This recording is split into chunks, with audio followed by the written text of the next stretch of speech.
우려했던 7월 CPI 물가지표에 다행히 깜짝 반등은 없었던 것으로 나타나자 시장은 일단 안도했습니다. 9월 인하가 확정적일 것이라는 전망에 위험자산 선호 심리가 크게 살아났죠. 그런데 자세히 결과를 뜯어보면 물가 상승 압력은 지속되고 있는 것으로 보이는데요. 오늘의 안도감이 언제 다시 불안감으로 바뀔지에는 예의주시해봐야겠습니다. 마감사항 보면 오늘 다우지수가 1.1% 올랐고요. S&P 500 지수와 나스닥 지수는 각각 1.13%, 1.39% 오르면서 사상 최고치를 기록했습니다. 금리 인하 기대감 속에 빅테크 기업들도 덩달아 뛰어올랐습니다. 엔비디아는 수출세에 따른 마진 축소 우려 전망에도 오늘 0.6% 가까운 상승세를 보였고요. 마이크로소프트는 메타의 AI 인재를 영입하기 위해서 대규모 패키지를 제공하고 있다는 소식이 나오면서 오늘 1% 넘게 올랐습니다. 또 그 밖에 알파벳은 레이몬드 제임스에서 알파벳에 대한 투자 의견을 비중 확대로 유지하면서 오늘 1.25% 올랐습니다. 시청 6위부터도 보면 메타는 3% 넘게 급등하면서 사상 최고가를 경신했고요. 브로드컴도 3% 가까이 뛰어올랐습니다. 또 테슬라는 머스크 CEO가 자신이 설립한 인공지능 스타트업 xAI가 애플을 상대로 반독점법 위반 혐의로 소송을 제기할 것이라고 밝히면서 이렇게 악재가 있었지만 그럼에도 불구하고 0.5%대 상승폭을 유지했습니다. 그러면 오늘 시장의 가장 큰 화제였던 CPI 지표 자세히 살펴보겠습니다. 우선 7월 헤드라인 CPI는 전월 대비로는 0.2% 올랐고요. 전년 대비로는 2.7% 오르면서 이 전년 대비 수치가 시장 전망치를 소폭 밑돌았습니다. 다만 연준이 더 중시하는 근원 CPI는 예상보다 큰 폭으로 상승했는데요. 전월 대비로는 0.3% 오르면서 직전치보다 상승폭이 확대됐고요. 전년 동기 대비로는 3.1% 오르면서 예상치를 상회했을 뿐만 아니라 지난 2월 이후 가장 높게 나왔습니다. 또 품목별 등락폭도 보면 에너지 가격 그리고 식료품 가격이 하락하면서 전체 물가를 억제하는 데 기여했습니다. 또 장난감과 스포츠용품, 가구 등을 포함한 상품 가격도 전월 대비로 0.2% 상승세를 이어갔지만 생각했던 것보다는 완만한 상승에 그쳤습니다.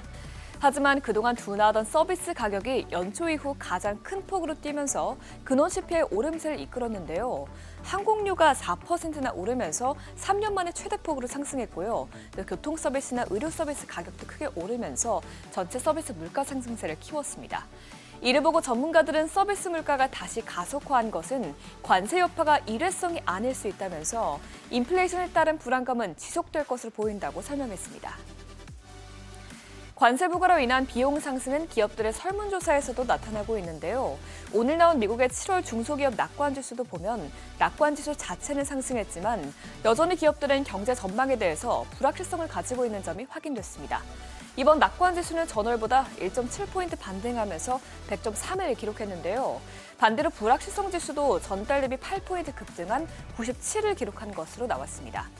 이에 대해서 전미 자영업협회는 관세와 인플레이션 등이 불확실성 수치를 끌어올렸다면서 기업들의 비용 상승으로 인해서 영향을 받고 있다고 밝혔습니다.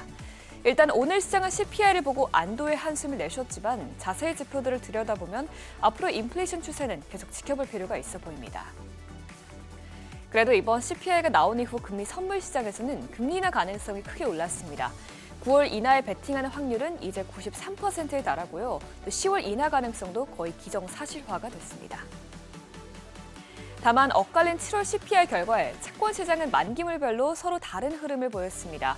9월 금리 인하에 대한 가능성이 커지면서 2년물 금리는 소폭 빠졌지만 반대로 인플레이션 우려감 속에 10년물과 30년물 금리는 각각 0.01%포인트, 0.03%포인트 올랐습니다. 그래도 달러는 9월 금리 인하 가능성이 커지면서 하락세를 보였습니다. 또 여기에 트럼프 대통령이 파월 연초의장에 대한 소송을 검토 중이라고 밝히자 달러화는 추가적으로 약세 압력을 받았는데요. 간밤 달러 인덱스는 98선 초반까지 떨어졌습니다. 국제유가는 미국과 중국이 관세 유예 조치를 90일간 추가로 연기하면서 글로벌 경기 둔화가 발생하지 않을 것이라는 전망에 하락했습니다. 간밤 WTI 브렌트유는 각각 1.24%, 0.74% 떨어졌습니다. 이런 가운데 금은 트럼프 대통령이 어제 금의 관세 부과가 되지 않을 것이라고 밝힌 후에 오늘까지도 하락세가 이어졌습니다. 금 선물은 오늘 0.16% 빠지면서 온스당 3,399달러에서 거래됐습니다. 굿모닝 마켓이었습니다.